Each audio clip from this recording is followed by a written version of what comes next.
बिल्कुल सारांश में सुना रहे हैं। आखिरी में सुहाग की बेनी अपनी पत्नी की लेकर के गए, तो उसने कहा यह तो सौभाग्य चिन्ह है, तुम्हारा ब्याह हो गया है? बोले जी। पत्नी से कभी मिले? आज तक नहीं। ये सुहाग चिन्ह चुरा के लाए? नहीं, उसने खुशी से दिया है कि जिसमें तुम्हें सुख मिले वही तुम करो। अपने प्राणों को न्यौछावर करके वो हमारे प्रति, बोले धिक्कार है तेरे को। ऐसी पत्नी का त्याग कर मुझ वैश्या से।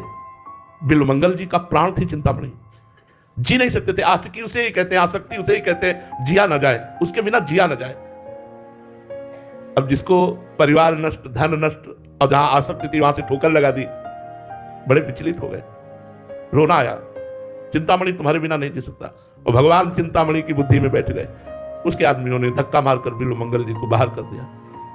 जब किसी को कोई ठौर नहीं मिलती तो एक ठौर है सर्वेश्वर भगवान की शरण। उसे याद आई भगवान की, तो भक्तों के संग में भगवान की प्राप्ति का मार्ग खुलता है।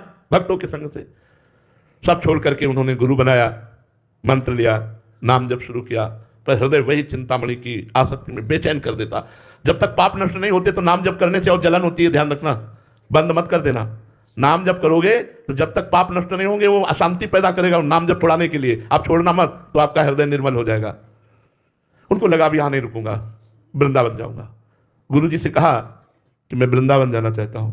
संत निरपेक्ष होते हैं, आदेश कर दिया चले जाओ। चल पड़े वहां से।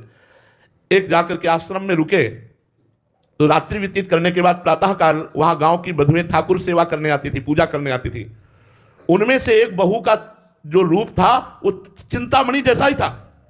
जो ही दृष्टि पड़ी फिर आग लग गई। हाँ चिंतामणि।